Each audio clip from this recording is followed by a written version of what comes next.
Senhor presidente, senhores deputados, eu gostaria aqui de fazer um comentário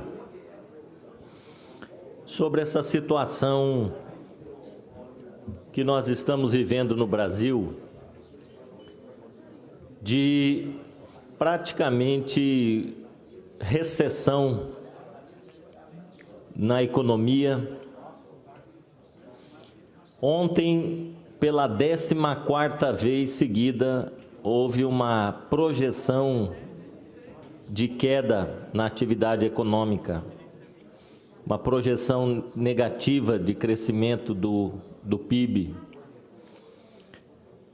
E, numa situação dessa, com desemprego em alta, praticamente 14 milhões de pessoas desempregadas,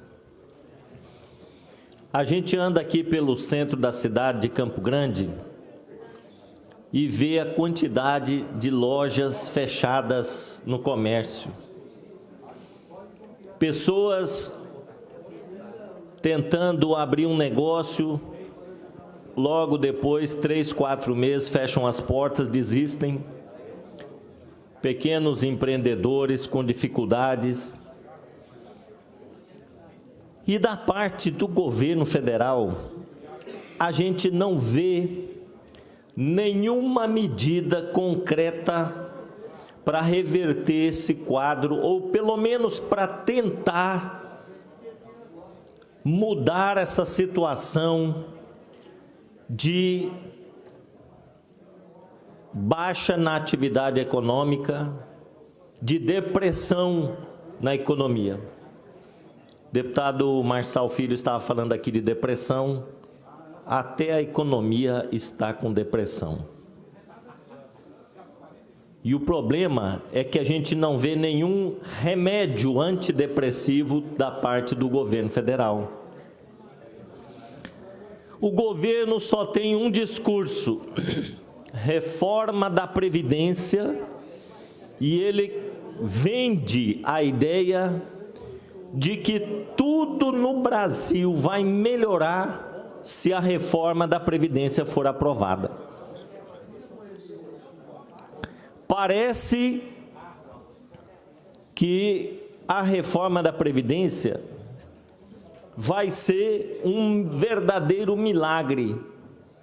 Tudo vai passar a funcionar, a economia vai deslanchar, vai crescer, o Brasil vai voltar a exportar, o Brasil vai produzir, a indústria vai produzir em alta escala, os investimentos vão voltar, o povo será feliz, ninguém mais vai ter depressão, se a reforma da Previdência for aprovada.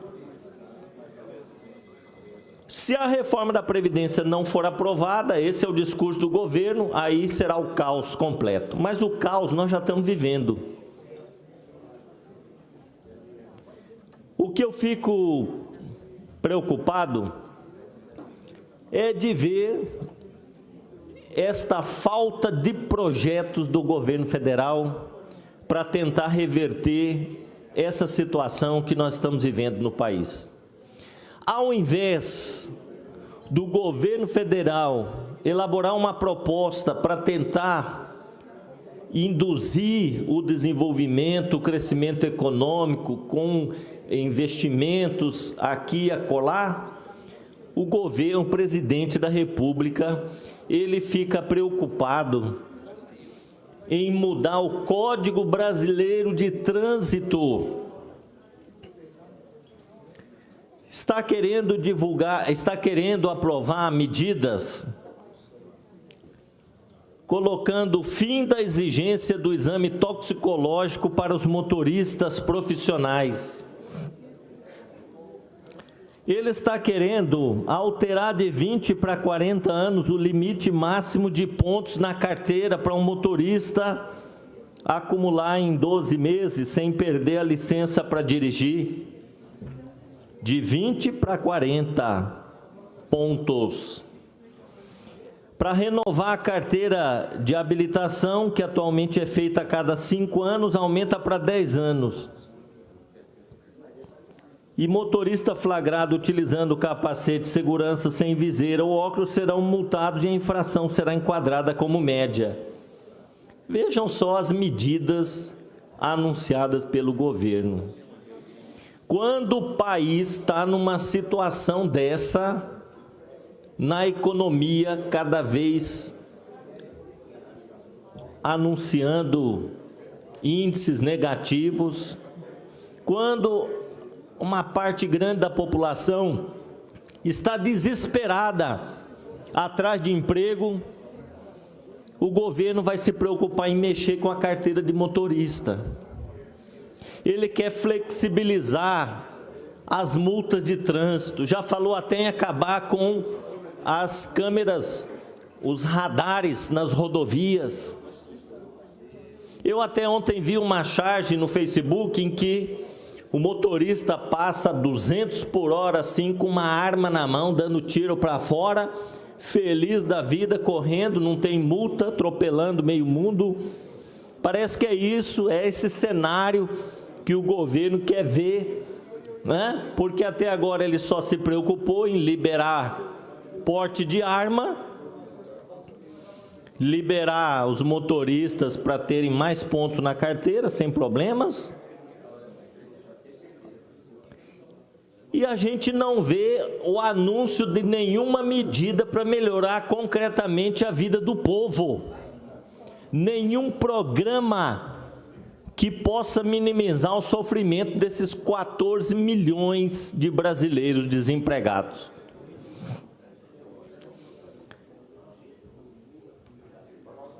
Ontem nós tivemos um anúncio do fechamento de um frigorífico em Paranaíba.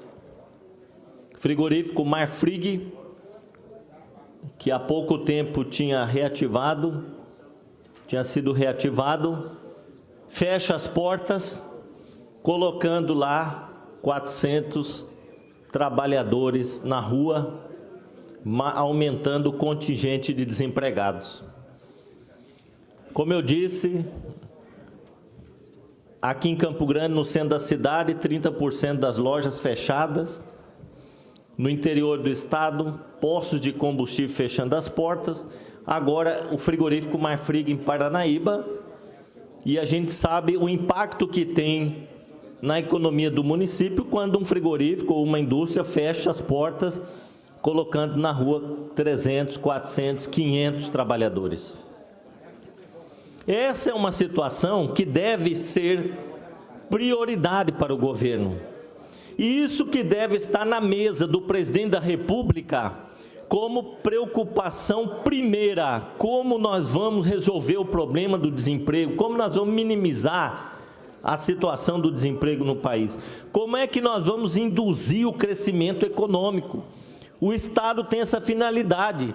Esse Estado mínimo que querem construir, essa proposta do livre mercado, essa proposta da economia ultraliberal, em que o Estado se ausenta da atividade econômica, ela não pode existir, não pode se impor. O Estado, ele tem que ser o indutor do desenvolvimento e do crescimento econômico.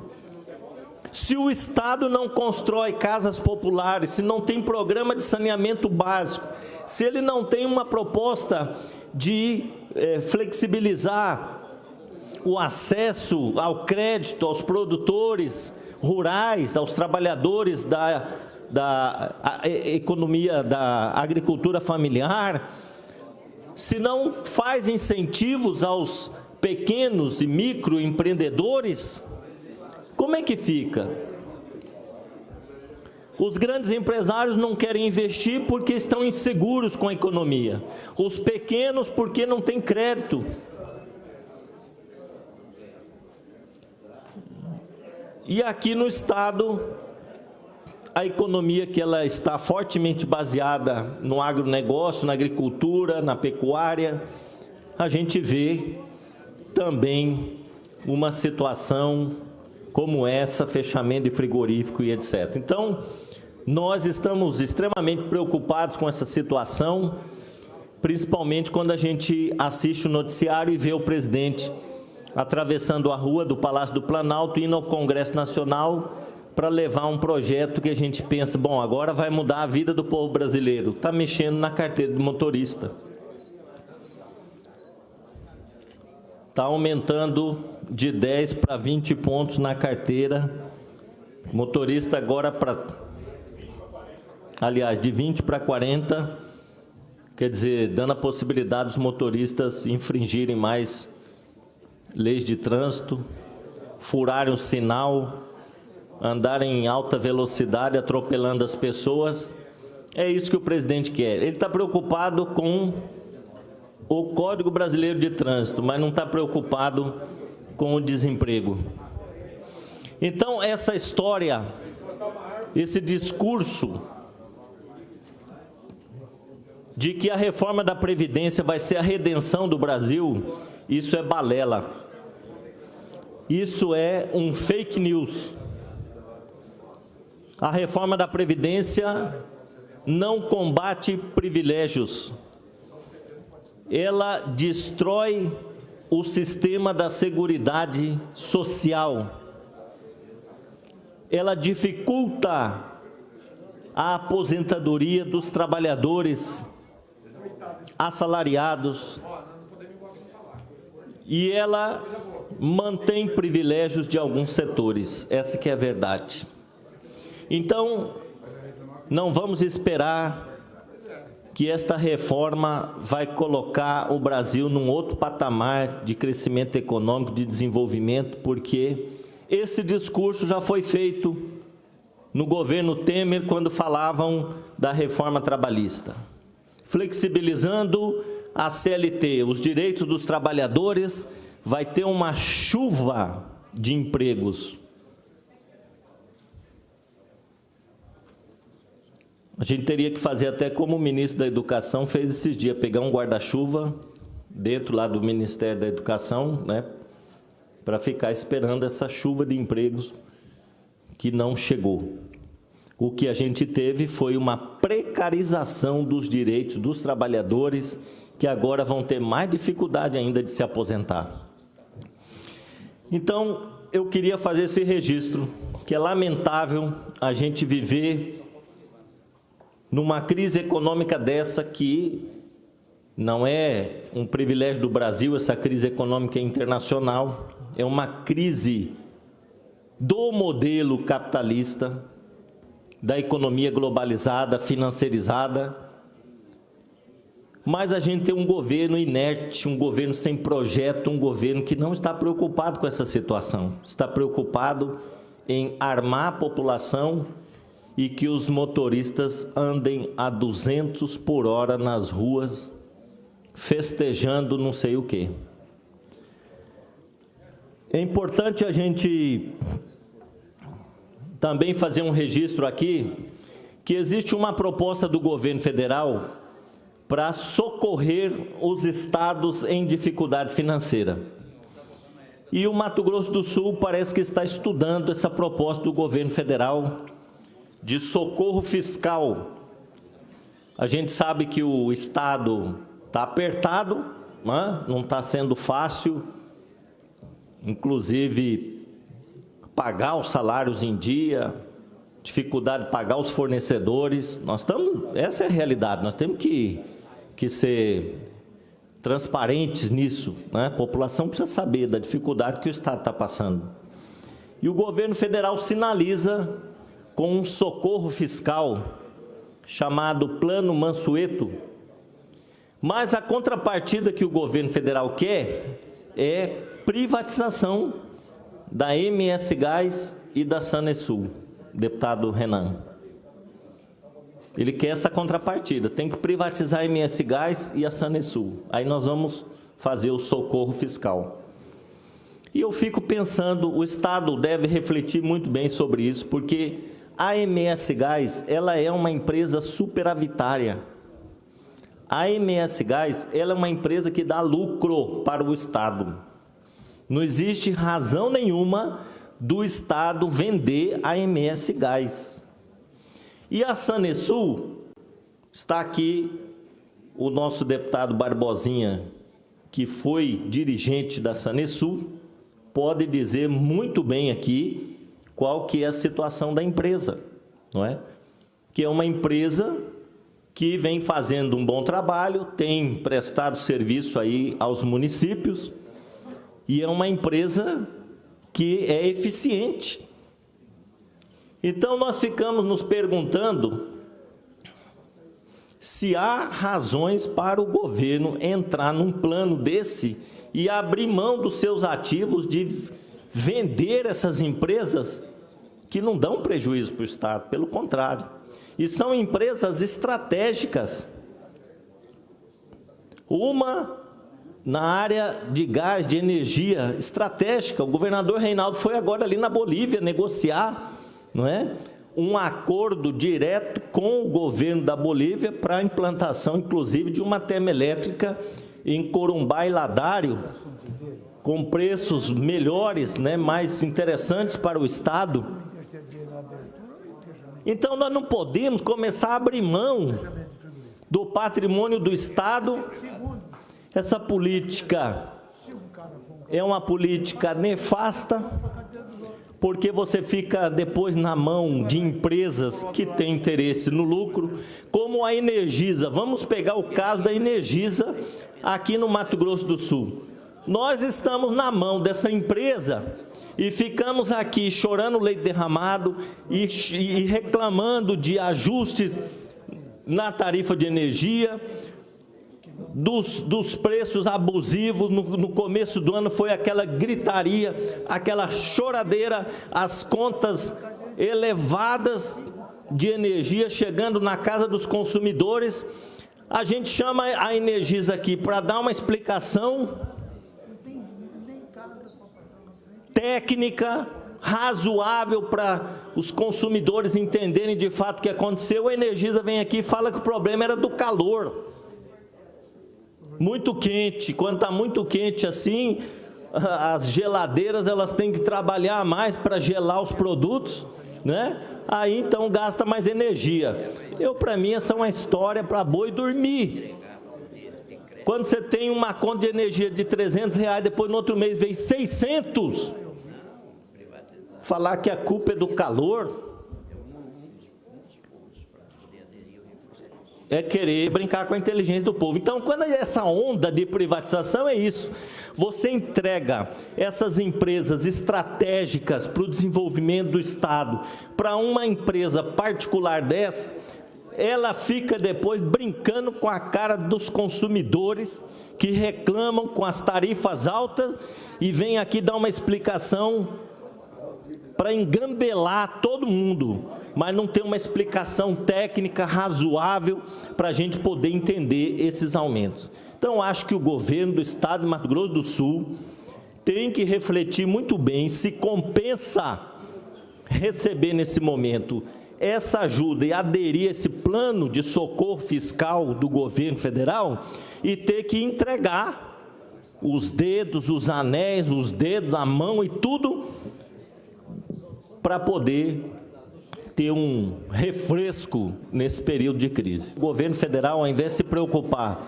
em medidas para alavancar a economia, ele está preocupado em questões menores, preocupado com a carteira de habilitação, preocupado com liberação de armas. 75% da população, deputado Barbosinha, é contra essa flexibilização do porte de arma. Não está nem aí, não tem dinheiro para comprar comida, vai comprar arma. O povo não está nem aí com essa história de arma. E o presidente tem essa fixação, arma, fuzil, bazuca. Pelo amor de Deus, né? O país precisa de emprego, precisa de casa, precisa de saneamento, precisa de educação de qualidade. Estão aí os universitários nas ruas defendendo a universidade. Ontem eu vi um vídeo de um acadêmico de Aquidauana dizendo que eles não podem ficar à tarde na universidade porque estão fechando para economizar água e luz. É assim que a Universidade Federal está fazendo para poder passar esse momento de contingenciamento dos recursos. Então, essa que devem ser as preocupações prioritárias do governo. Os dirigentes das estatais precisam ter qualificação técnica, precisam ter conhecimento, né? Não é só indicação política, não, concordo com isso, né? E agora, o deputado Barbosinha fez uma colocação importante sobre a situação da Sanesul, e eu falei aqui também da MS Gás. São duas empresas redondinhas, são duas empresas. A MS Gás, nós já fizemos aqui até uma audiência pública com funcionários da MS Gás aqui presentes, e eles passaram o quadro aqui para nós de que a MS Gás, ela é superavitária, ela dá lucro para o Estado. A Sanesul está numa situação financeira confortável, e nós vamos vender essas duas empresas para ter um socorro fiscal agora do governo federal? Não é assim, abrir mão do patrimônio do Estado. E a questão da reforma da Previdência, o deputado Barbosinha fez uma colocação importante aqui. Eu penso que, se o governo quiser resolver o problema da Previdência, ele tem que pensar mais em investir na geração de emprego, porque a Previdência está deficitária hoje, porque o desemprego está em alta. 14 milhões de pessoas desempregadas, são 14 milhões de pessoas que não estão contribuindo com a Previdência Social. Por isso que ela está deficitária. Então, o governo precisa pensar nisso e não acabar com o sistema da Seguridade Social no Brasil. Isso não vai resolver, né? Então, eu penso que duas questões que eu quero colocar aqui. A crise vem se aprofundando, começou lá no governo Dilma, a crise é internacional. Agora, o governo tem que ter iniciativa e projeto para enfrentar a crise. E é o que nós não estamos vendo nesse momento, infelizmente. Muito obrigado, senhor presidente.